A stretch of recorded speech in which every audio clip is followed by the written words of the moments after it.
Este es un mensaje del pastor John MacArthur, traducido y predicado en español para el mundo de habla hispana. Para nuestro estudio en esta mañana, quiero invitarlo a que me acompañe a Efesios capítulo 6. Estamos viendo los versículos 13 al 17 en el tema de la armadura del creyente. Me gustaría leer los versículos 13 al 17 para entrar a nuestra lección el día de hoy. Por tanto, tomad toda la armadura de Dios, para que podáis resistir en el día malo, y habiendo acabado todo, estar firmes. Estad pues firmes, ceñidos vuestros lomos con la verdad, y vestidos con la coraza de justicia, y calzados los pies con el apresto del Evangelio de la paz. Sobre todo, tomad el escudo de la fe, con que podáis apagar todos los dardos de fuego del maligno. Y tomad el yelmo de la salvación, y la espada del Espíritu, que es la palabra de Dios. Hubo un tiempo en la vida de Martín Lutero, cuando su conflicto con Satanás se volvió tan real, que casi adoptó una manifestación física, con el resultado de que, en enojo en contra de Satanás, Martín Lutero tomó su tintero y se lo arrojó al diablo. Se rompió y manchó de tinta su pared, y la mancha se quedó por muchos años, recordándole a mucha gente lo vívido que el conflicto fue en su propia vida. No es menos real en nuestras vidas, aunque quizás no tengamos la intensidad espiritual de un Martín Lutero para verlo como tal. El creyente y Satanás están en un combate mortal. Versículo 12 de Efesios 6 dice que tenemos lucha, y el verbo es un término describiendo un combate mano a mano de vida o muerte. Ahora Dios tiene propósitos tan altos y santos y sublimes y grandes y gloriosos para el creyente, que nos llama a caminar de una manera que nos aparta del sistema. Estos son propósitos que le hacen a Dios digno de su propia gloria. Pero por otro lado, Satanás continuará haciendo todo lo que pueda hacer por estorbarnos para que cumplamos los propósitos de Dios. Y como consecuencia hay guerra en la vida del creyente. Yo creo que la guerra realmente comienza en el momento de salvación, inclusive antes de la salvación, conforme la palabra viene con el mensaje del Evangelio. Según las palabras de nuestro Señor, Satanás intenta arrebatarla para que una persona no pueda responder. Y cuando nos convertimos en un creyente y somos pequeños niños, por así decirlo, en fe, Él nos envía una inundación de doctrina falsa para llevarnos por doquier de aquí para allá y alejarnos de la verdad. Él nos sitia y nos ataca y nos acusa de manera incansable a lo largo de nuestra vida. Usted regresa al punto en el tiempo en el que usted ve a Jesús entrar al mundo, y Satanás hace lo que puede porque Herodes asesina a Jesucristo. Él hace lo que puede durante la vida misma de Jesucristo para matarlo, ser empujado desde un peñasco crucificado, y Jesús conquista sus esfuerzos. Usted descubre que en el libro de los Hechos, conforme la iglesia comienza a llevar el mensaje de Jesucristo, el diablo lo resiste a lo largo del proceso.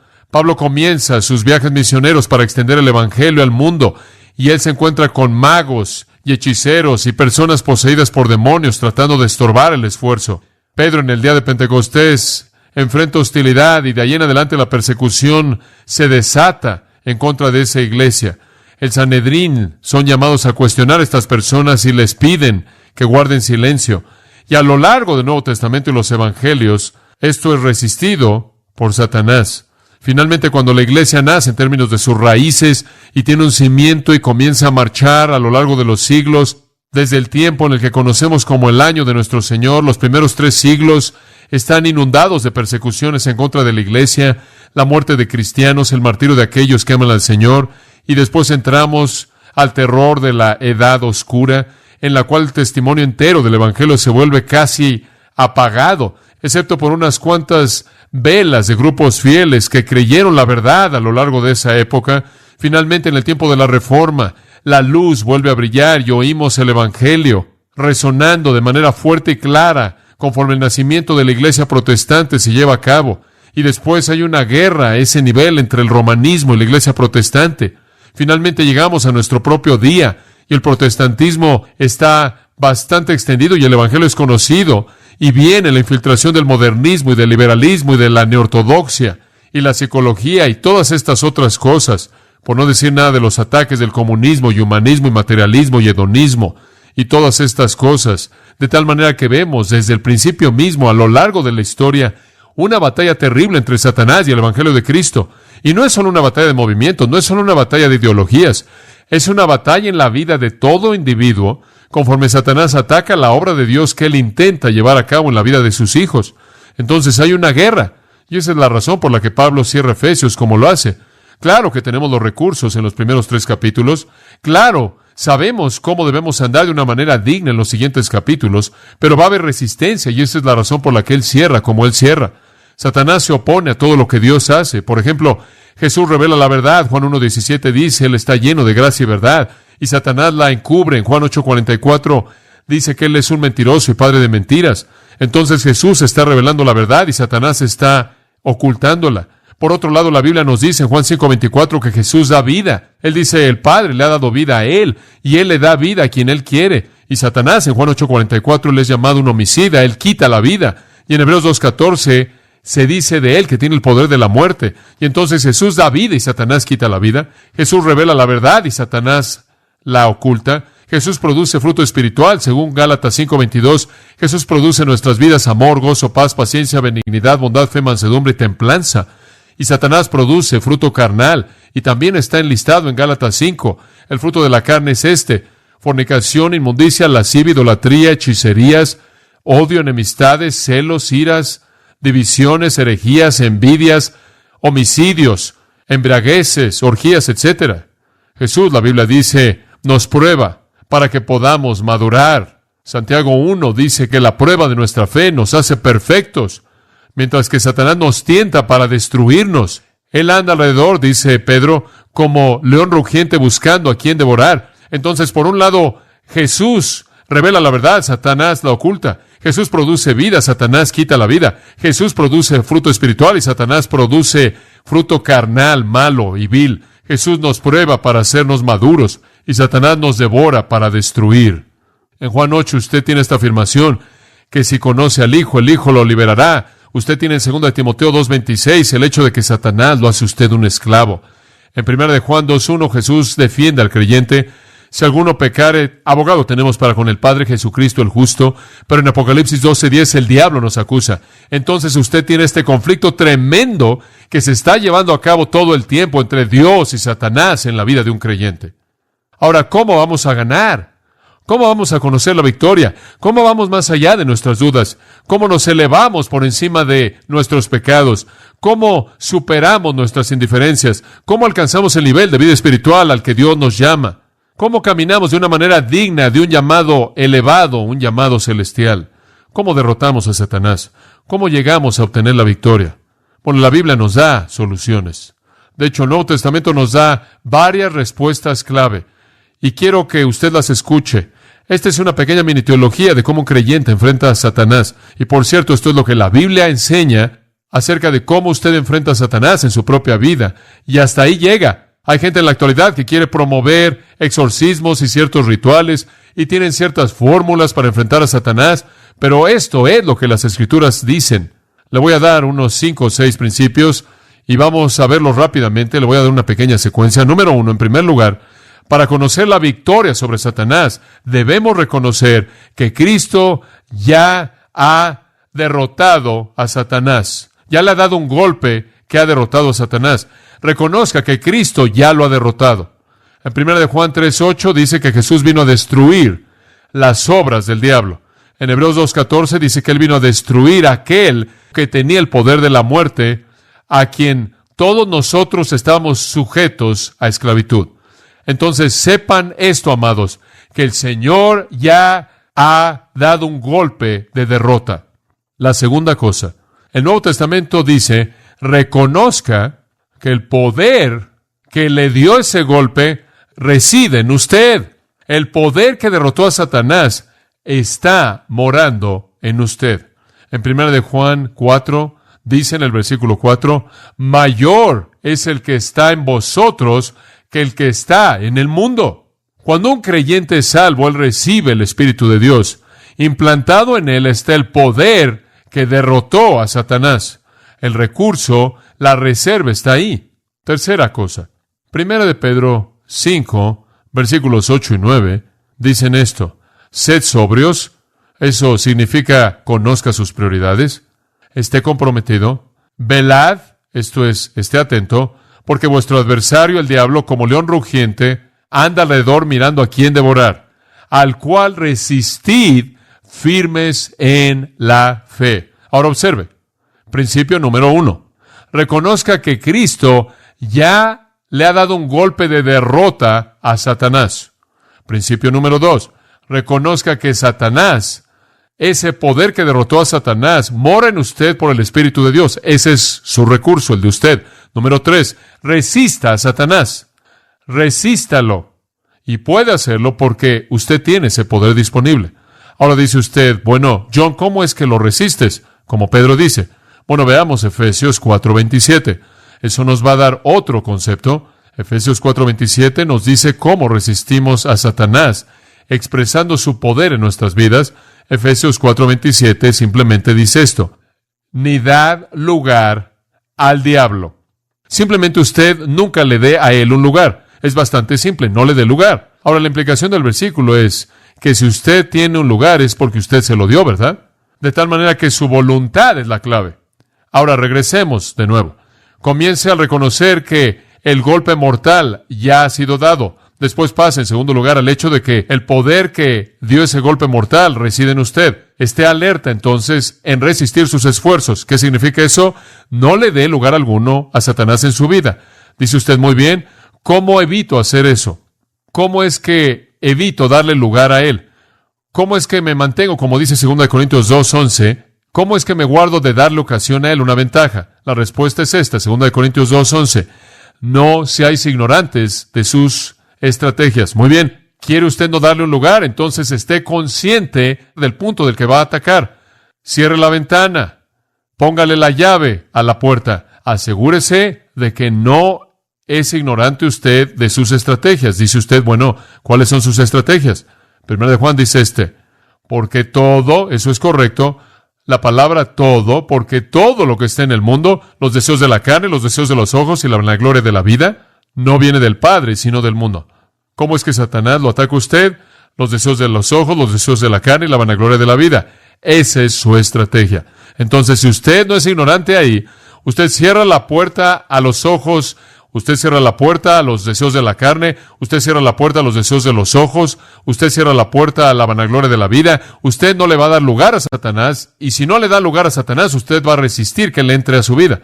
Aquí hay otro pensamiento. Si usted no le va a dar lugar al diablo, eso significa que tiene que estar consciente de sus estrategias.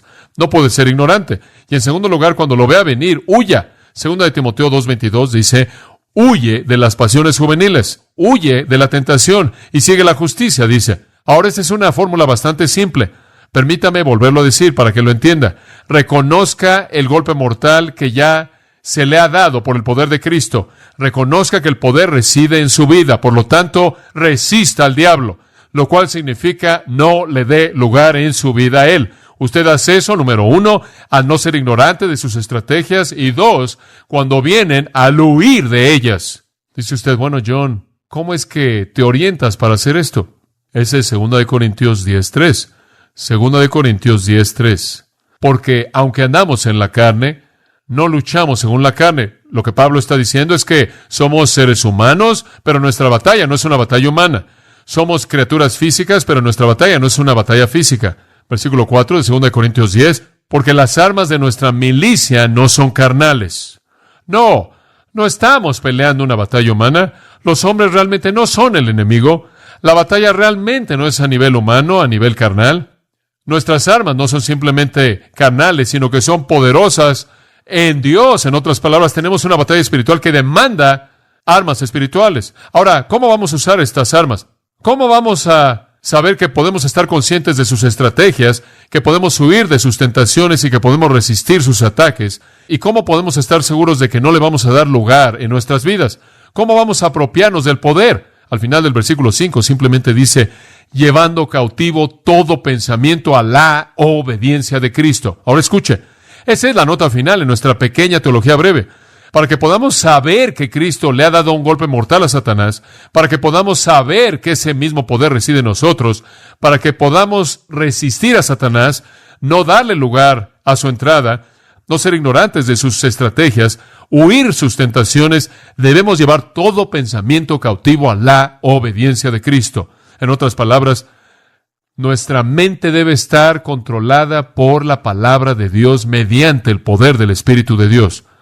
No hay atajos, amados, para la vida cristiana eficaz, victoriosa. Si usted va a vivir una vida cristiana victoriosa, significa que debe tener una mente entregada a la palabra de Dios para que sus pensamientos y sus sentimientos estén controlados por esa misma verdad.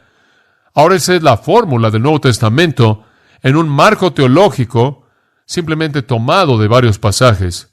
Pero permítame dar un paso más hacia adelante. Todo eso está resumido de manera hermosa y maravillosa en un pasaje. Está enfrente de usted y es Efesios capítulo 6, versículos 13 al 17. Todos esos principios que le acabo de dar, de una u otra manera, están latentes en este pasaje. Todos están aquí, todos están disponibles y están presentados de manera hermosa en esta obra maestra de cómo un creyente gana la guerra contra las fuerzas del infierno. Y recuerden, amados, hay una guerra real y hay una victoria real disponible a nivel diario. Ahora, ¿qué armadura ya hemos examinado? Observa el versículo 14. En primer lugar, dijimos que conforme Pablo ve al cristiano y su guerra con Satanás, él ve en su mente a un soldado romano que está listo para la batalla. Y todo lo que hace un soldado romano para prepararse a sí mismo sugiere en la mente de Pablo imágenes que pueden ser traducidas en la batalla del cristiano con Satanás. Y comienza entonces a hacer la comparación. Y así como un soldado romano usa un cinto en el cual él mete toda la túnica que está suelta, y realmente lo que está haciendo en ese punto es hacer un compromiso con la batalla, con pelear. Es su preparación, es estar listo, es expectativa, es sinceridad, es un compromiso con la batalla de lo que está hablando. Pablo ve eso en el cinto de la verdad. Habiendo ceñido vuestros lomos con la verdad, versículo 14 dice, y para un creyente debe haber un compromiso con la verdad. Debe haber un compromiso con pelear la batalla, vivir la vida, hacer la dedicación necesaria y consagración para ganar la batalla. Y entonces comenzamos nuestro estudio con una mirada al nivel de compromiso demandado, requerido para ganar. En segundo lugar, y en nuestro último estudio, vimos la siguiente parte de la armadura en el versículo 14 también, y habiéndose puesto la coraza de la justicia. Y explicamos que un soldado romano se colocaba una coraza en el pecho para cubrir sus áreas vitales. Y no quería que lo golpearan ahí porque era fatal. Y habían dos áreas que él estaba protegiendo: el área del corazón y el resto, conocido como las entrañas en la terminología hebrea. Y los hebreos veían el corazón como indicativo de la mente primordialmente y las entrañas indicativo de los sentimientos. Y entonces el creyente protege su mente y sentimientos, porque esas son las áreas donde Satanás tienta. Él tienta su pensamiento y su sentimiento. Él quiere extraer el pecado de usted, inducir el pecado en usted mediante pensamientos malos y sentimientos malos. Y entonces debemos proteger esas áreas, y las Escrituras dicen que protegemos esas áreas con la coraza de la justicia. Y conforme vivimos una vida santa, conforme vivimos un tipo de vida justa, consagrada, apartada, entonces protegemos nuestras áreas vitales del ataque terrible, horrendo de Satanás. Y lo resumimos la última vez diciendo que diariamente necesitamos vivir de manera santa, diariamente para ser justos. Diariamente necesitamos vivir una vida en donde si hay pecado en nuestras vidas, confesamos, nos arrepentimos y lo dejamos. Está el mandato del Nuevo Testamento en 1 de Pedro 1:16. Oímos el clamor: sed santos porque yo soy santo, dice Dios. En 2 de Corintios 7:1 Pablo dice: limpiándonos de toda inmundicia de la carne y perfeccionando la santidad en el temor de Dios. En Colosenses capítulo 3 oímos a Pablo decir: haced morir las obras del cuerpo. Y después él enlista todas las cosas malas. Y en 1 Tesalonicenses 5 habla de eliminar toda forma de maldad de nuestras vidas. Pero quizás el pasaje más claro y simple de todos para ilustrar la coraza es Romanos 13:11. Ahí en el versículo 14 Pablo dice esto: conociendo el tiempo, que es el tiempo de despertarnos del sueño, porque ahora nuestra salvación está más cerca que cuando creímos. En otras palabras, nos estamos acercando a la venida de Cristo. La noche está avanzada y se acerca el día. Esto es el amanecer del gran día del Señor. Desechemos, pues, las obras de las tinieblas y vistámonos la armadura de la luz. Eso es exactamente lo que él está diciendo en Efesios. Desháganse de la oscuridad y vístanse de la armadura de la luz. Y luz significa santidad, pureza, y la oscuridad significa maldad.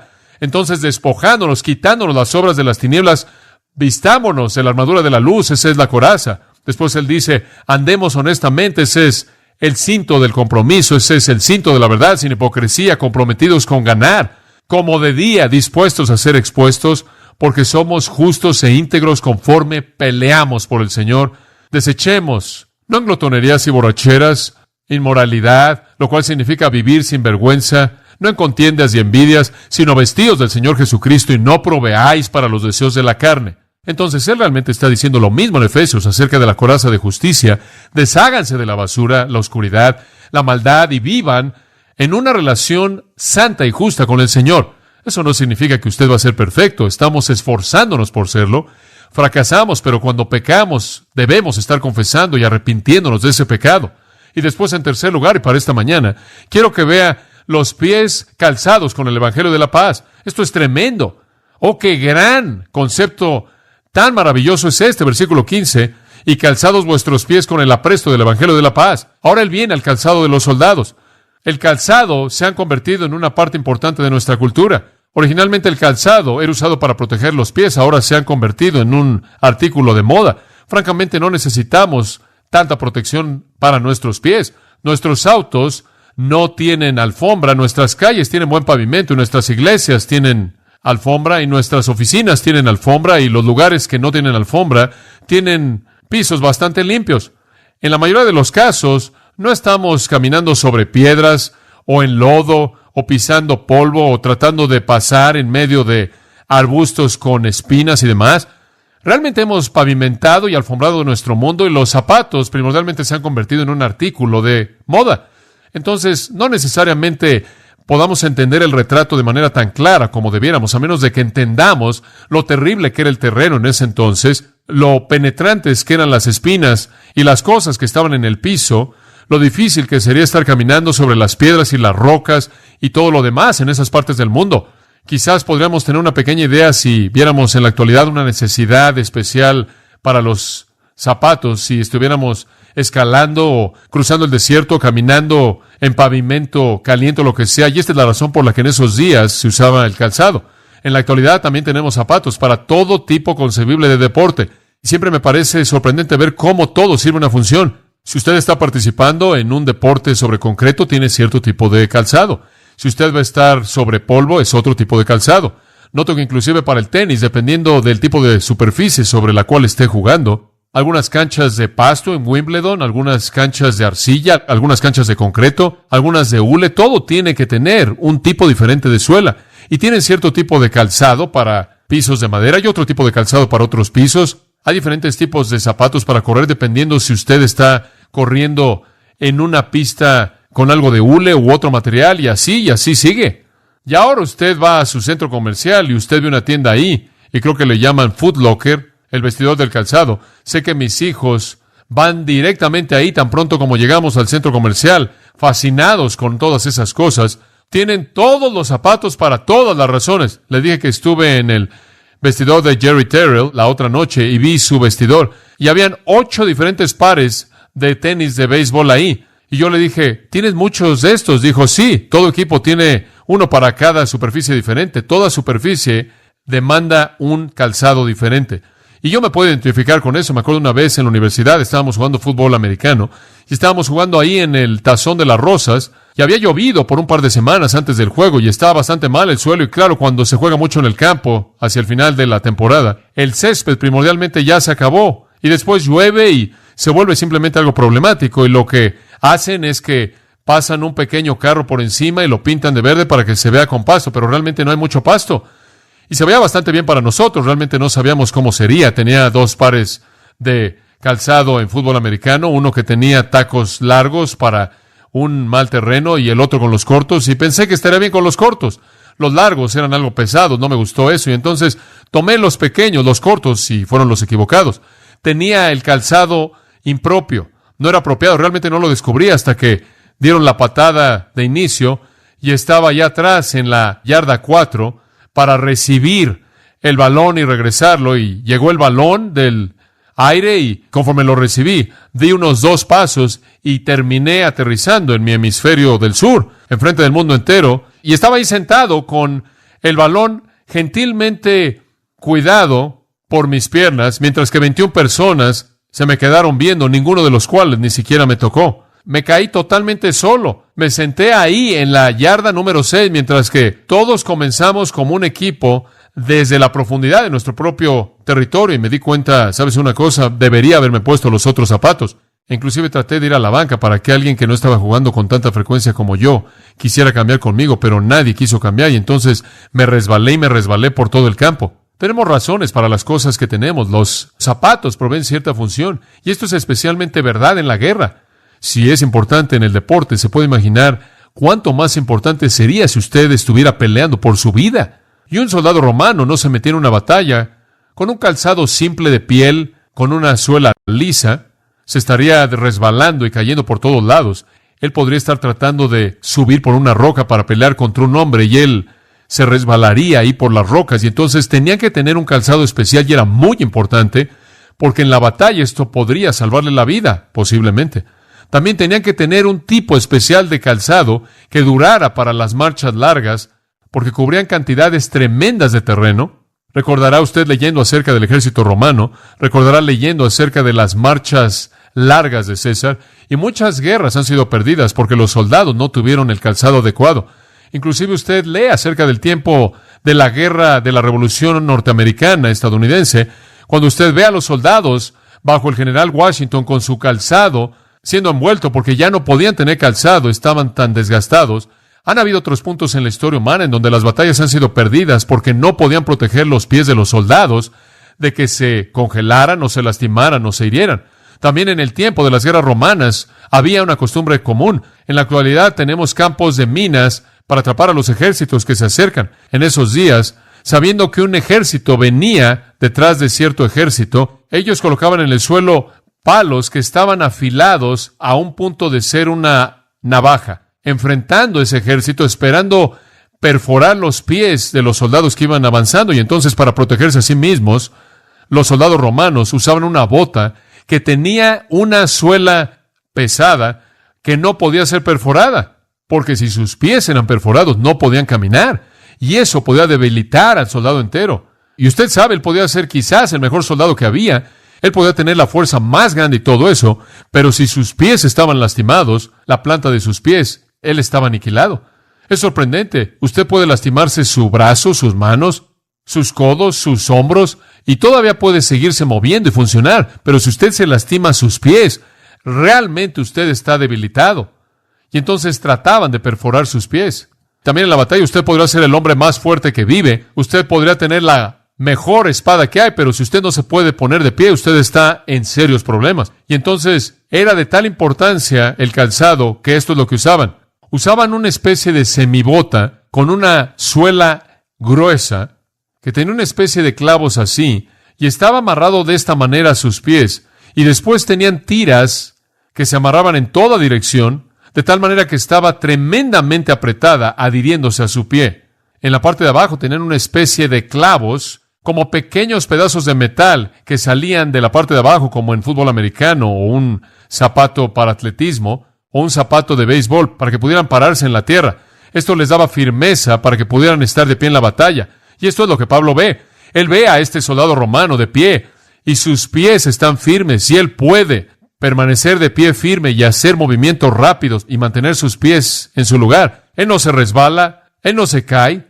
Ahora él dice, el cristiano necesita también tener calzado.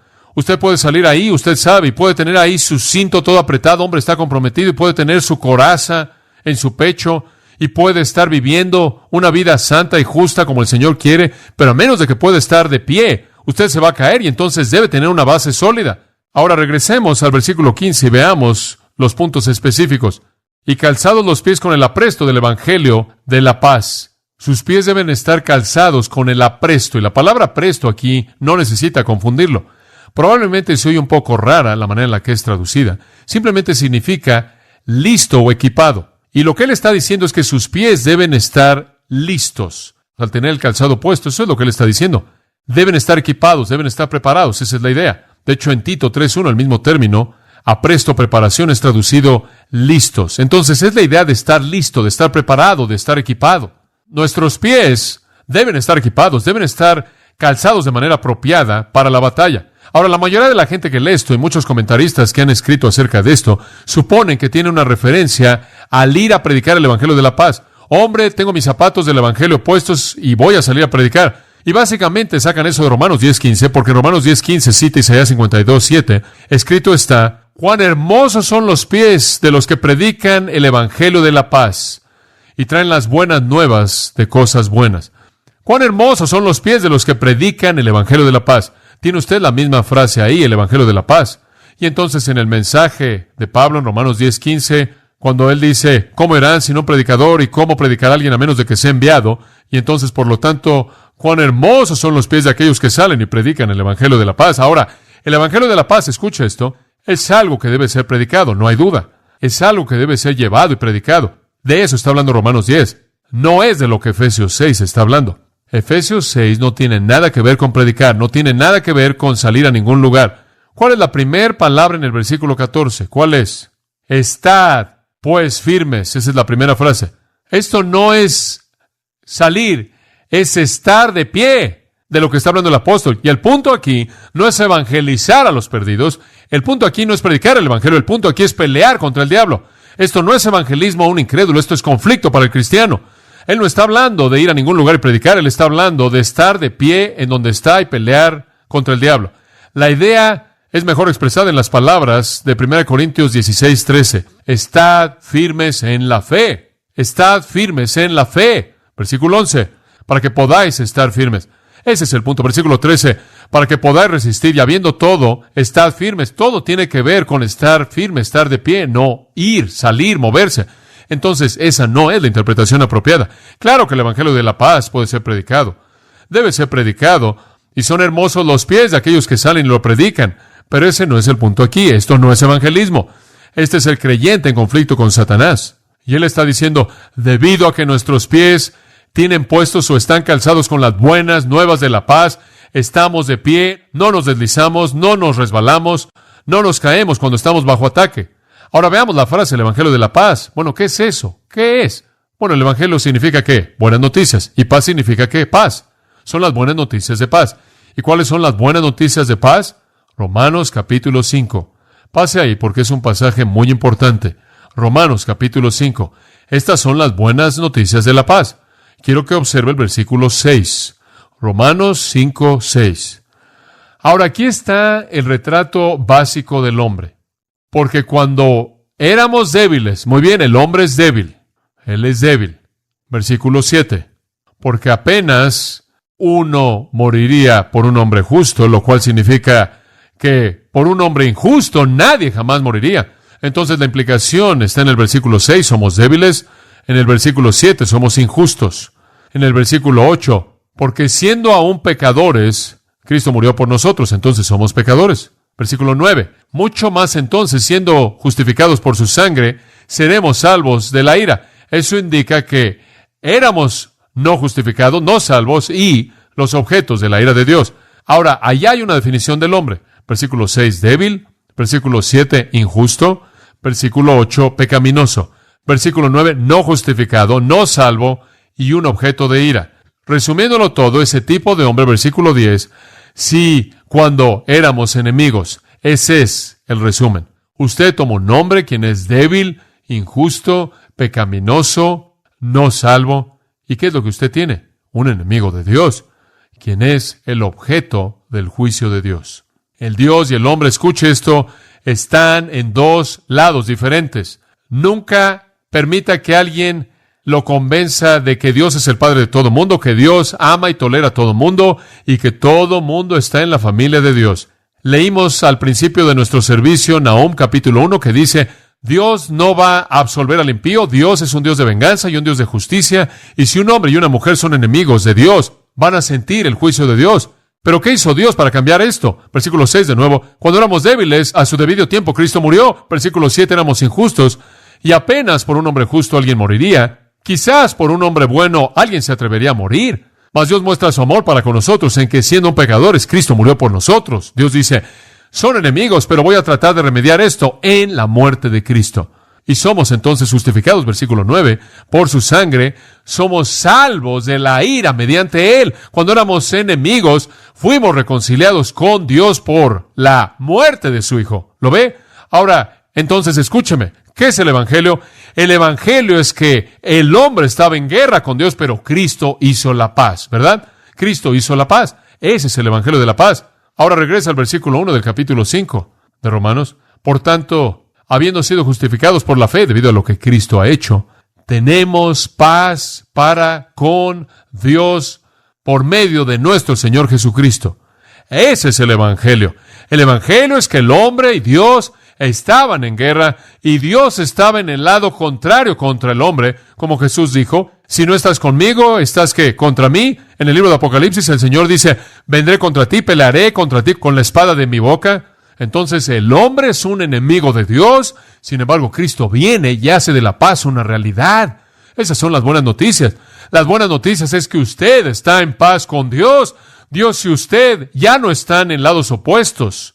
Ustedes están en el mismo lado, ¿verdad? Dios está de mi lado. Ese es el Evangelio de la paz. Hemos sido reconciliados. 2 Corintios 5:19 dice que Él nos ha reconciliado. Colosenses, pasaje tremendo. Capítulo 1, versículo 20. Y habiendo hecho la paz por medio de la sangre de su cruz, por Él para reconciliar todas las cosas consigo mismo, y a vosotros, que antes estaban separados y eran enemigos en su mente mediante obras impías, ahora Él os ha reconciliado. ¿Se da cuenta? El Evangelio es que somos uno con Dios. Él está de nuestro lado. Ahora, ¿sabe lo que eso significa? Eso significa que un cristiano que está firme dice, mira, Satanás, vienes en contra de mí con todo lo que quieras. Yo tengo calzados, zapatos que me anclan al suelo inamovible porque Dios está de mi lado. ¿Se da cuenta? Eso es lo que nos ayuda a estar firmes. Si yo tuviera que estar firme ahí y pelear contra los ejércitos del infierno por mí mismo, en mi propia fortaleza, perdería. Ilustración, Pedro en el huerto, Juan 18. Él está ahí de pie con los discípulos, mientras que los soldados vienen a capturar a Cristo. Y probablemente hay 500 de ellos que vienen marchando desde la fortaleza Antonia. Y tienen antorchas para alumbrar la noche para que puedan encontrar a Jesús. Y él supone que va a estar escondiéndose en una cueva en algún lugar. Y entran marchando a ese huerto. Y tienen armas, tienen ahí palos para golpearlo, para que se someta, listos para pelear contra sus discípulos. Y Jesús da un paso hacia adelante y se encuentra con ellos y les dice, ¿a quién buscáis? Y ellos responden a Jesús de Nazaret y se caen de espaldas como dominós que están ahí acostados en el polvo. Los 500, por lo menos, los que hubieran estado ahí, cayeron como dominós, están ahí y se levantan. Y él dijo, ¿a quién buscan? De nuevo, y ellos dicen, a Jesús de Nazaret. Se habían caído en el suelo. Pedro está pensando, sin duda alguna, consigo mismo, hombre, qué poder, simplemente es un hombre, y el ejército romano entero se colapsa. Y a él se le ocurre una idea. Si es así de poderoso, no hay sentido alguno en el que seamos capturados, ¿verdad? Entonces la Biblia dice que él tomó su espada y él le corta la oreja al siervo del sumo sacerdote. Él no está tratando de quitarle la oreja a Malco. Estoy convencido que él iba por su cabeza y Malco se agachó. Sé eso es todo. Malco tuvo una buena reacción. No habría servido de nada cortarle una oreja, pero eso no fue la historia entera. La historia es que él va a pelear contra el ejército romano entero. Dice usted, bueno, ¿de dónde obtiene él ese tipo de fortaleza? ¿Qué le dio esa confianza? Él acababa de ver al ejército entero cayendo en el suelo simplemente al oír el nombre de Jesús, y él está pensando, hombre, si yo me voy a meter en problemas, solo voy a decir, atácalos, Jesús, y se van a caer. Hay un sentido en él de invencibilidad, como puede ver. Él tiene un sentido de que nada jamás lo puede derrotar, porque él ha visto el poder ya desplegado. Y él toma la espada y él comienza a defender al Señor. Él sabía quién estaba de su lado, ¿se da cuenta? Él sabía quién estaba de su lado, y ahí es de donde vino el recurso. Pienso en la multitud de Madián, y la multitud de Madián viene a atacar a los hijos de Israel, y Dios se mueve en los corazones de Israel para pelear contra los madianitas, y entonces el pueblo en Israel decide hablarle al ejército y sacar a 32,000 soldados. Las tropas, usted sabe, van a ir y pelear contra los madianitas, y el Señor dice, mira, no necesito a 32,000 soldados para hacer esto. Desháganse de todo mundo que no esté tomando esto en serio. Y entonces va y le dice a Gedeón que use un pequeño sistema, y finalmente Gedeón lo hace y terminan con 300 hombres. Y el Señor dice, muy bien, ustedes 300 van a derrotar a el ejército de Madián. Todo mundo saque un contenedor y una trompeta y una vela. Sí, he estado ahí y he dicho, y he pensado, eso es un poco raro. Súbanse a una montaña y vayan en contra del ejército madianita desde el valle, y cuando yo les diga qué hacer, y cuando yo les diga toquen la trompeta, rompan el contenedor, y van a tener la vela, y vamos a ganar la batalla. ¿Y sabe lo que pasó? Lo hicieron. Y el ejército de Madián se levantó y se mataron los unos a los otros. Escuche, Gedeón sabía quién estaba de su lado. Como puede ver, él sabía quién estaba de su lado. Pedro y Juan entraron al Sanedrín y dijeron, no nos importa lo que digan, vamos a servir a Dios. Y no tenían temor, ellos sabían quién estaba de su lado. El apóstol Pablo hizo lo mismo, predicó valientemente a Jesucristo porque él conocía sus recursos. Él estaba en paz con Dios, Dios estaba de su lado, ¿se da cuenta? Y en eso estamos de pie firmes. Y le puedo decir a Satanás, adelante lo que quieras. Yo puedo decir lo que tú tengas que arrojarme, no tengo en absoluto temor alguno porque Dios está de mi lado. ¿Sabe una cosa? Sabiendo lo que sé, si no fuera cristiano y no tuviera a Dios de mi lado, yo tendría miedo todo el tiempo. Estaría aterrado. Escuche, usted puede estar firme, con confianza absoluta. Hace unos 8 años atrás, cuando enseñé el libro de Efesios por primera vez, le conté una anécdota. Lo voy a repetir. Cuando estuve en secundaria, en 7º año, tenía un pequeño amigo llamado Roger. Roger era un niño bajo de estatura. Ambos estábamos en 7º año. Y Roger, en cierta manera, se veía como alguien de 4º año. Realmente no se había desarrollado mucho. Él era algo así como llenito. Se veía algo así como el hombre de Pillsbury que usted le mete el dedo. ¿Me entiende?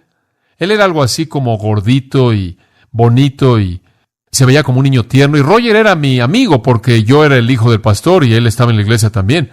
Y éramos amigos de escuela dominical y entonces usted sabe, caminábamos por esta secundaria que era bastante difícil en su ambiente. Esta era una secundaria bastante difícil. Teníamos peleas de cuchillos todo el tiempo. Y en el baño de los niños, cuando usted entraba, ellos tenían una caja de fusibles. Y allí en la caja de fusibles, los muchachos la abrían y dejaban cigarros de marihuana prendidos. Y todo el mundo entraba y fumaba un poco. Y esto era en 1950, no sé, en algún punto en los 1950s. Pensamos en las drogas como algo muy moderno. No. Pasaba todo el tiempo en ese entonces. Los jóvenes estaban drogados todo el tiempo. Teníamos un estacionamiento para los jóvenes que llegaban a la escuela en su carro. Llegaban en su coche. Usted sabe porque ya eran tan grandes. Herbie tenía 18 años de edad y tenía su propio auto y él estaba en nuestro grupo. Realmente era una escuela muy difícil y habían peleas constantemente todo el tiempo. Llegó al punto en el que por alguna razón le gustaba molestar a Roger. Simplemente por la manera en la que se veía, invitaba ese tipo de molestia. Y entonces íbamos caminando y siempre estaban gritándole a Roger y lo molestaban. Me acuerdo que esto pasaba continuamente. Estos jóvenes siempre estaban en problemas por usar sus pantalones demasiado bajo en esos días, ¿me entiende? Y el señor que era el subdirector siempre los sorprendía y les levantaba los pantalones y les ponía un cinturón grande en su cintura, los hacía usar tirantes para avergonzarlos, usted sabe, ¿me entiende? Y esto simplemente los molestaba aún más y entonces siempre estaban enojados. Y un día, esto era muy común, íbamos caminando y se acercaron y nos pegaron en la espalda. E hicieron que se nos cayeran todos los libros, porque íbamos cargando los libros abajo del brazo y ellos los patearon. Eran unos 6 jóvenes que nos hicieron esto y simplemente los patearon conforme iban caminando y ahí por el pasillo y siguieron pateándolos hasta que cayeron los libros allí en los arbustos y ninguno de los dos podíamos defendernos contra esto. Y entonces, en cierta manera, levantamos, usted sabe, nuestros libros y tratamos de encontrar nuestros papeles. Un día estaba en el taller de carpintería y estaba lijando algo, y estaba este joven que era el líder, que se llamaba Johnny, y tomó un pedazo de madera grande y lo aventó y me partió la cabeza. Me tuvieron que meter puntadas y demás. Y entonces esto era algo serio, no sé lo que hicimos, pero simplemente nos molestaban. Y esto pasaba todo el tiempo.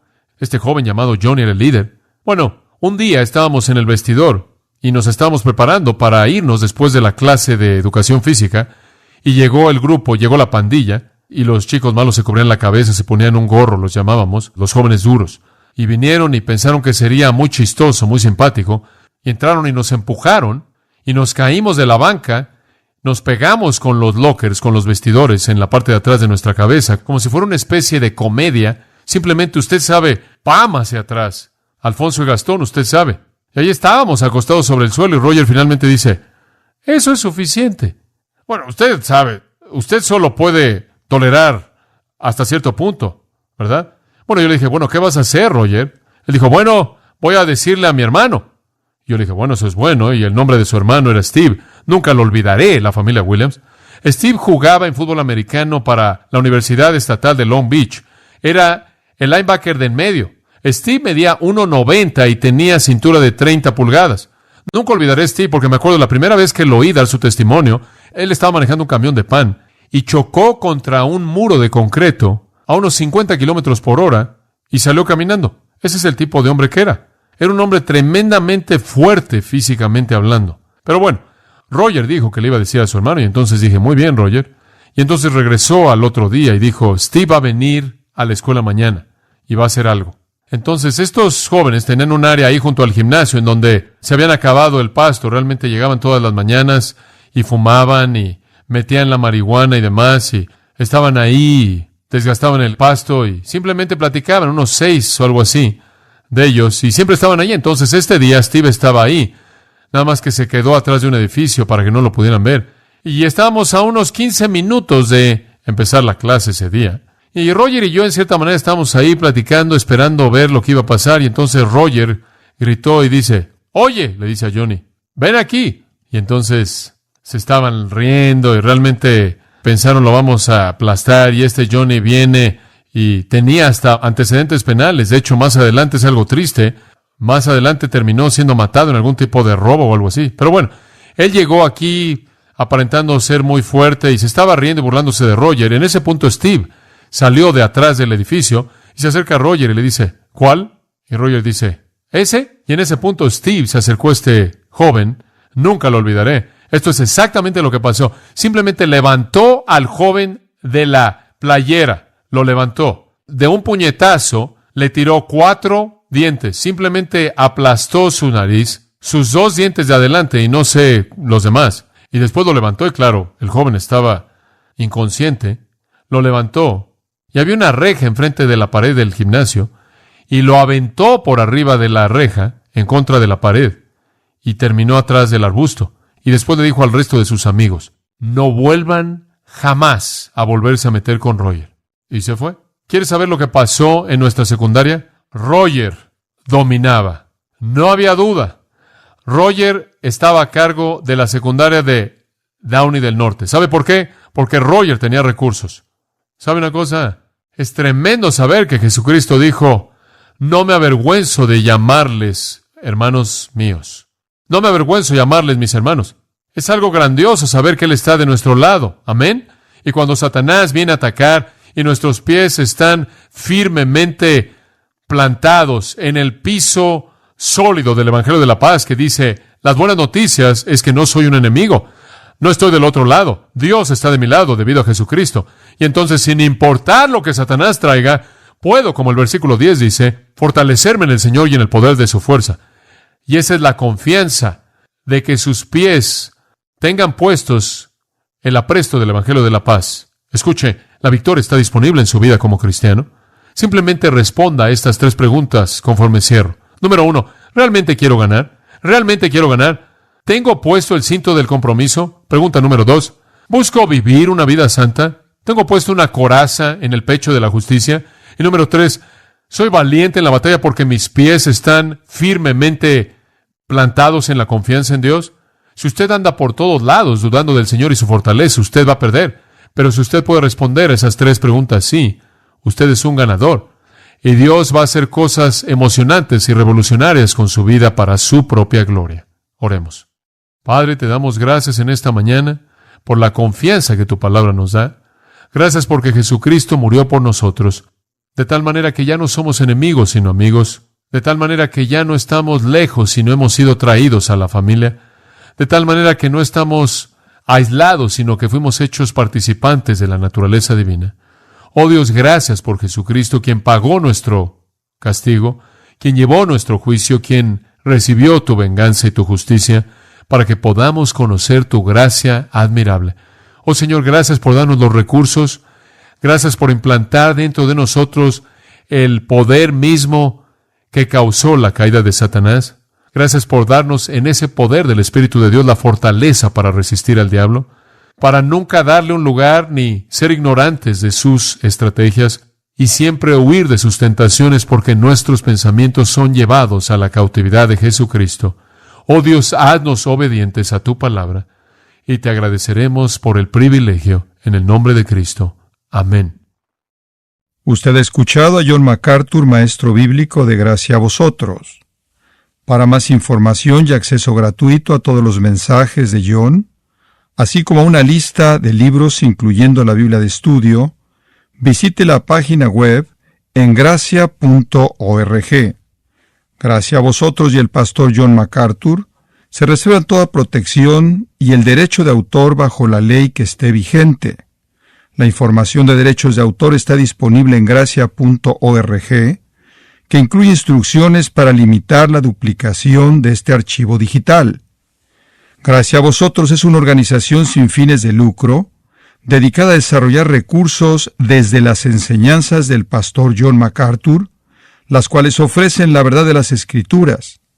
Por otra parte, estimado oyente, su apoyo en oración y sus donaciones al ministerio nos ayudan a lograr este propósito para equipar a miles de personas de habla hispana.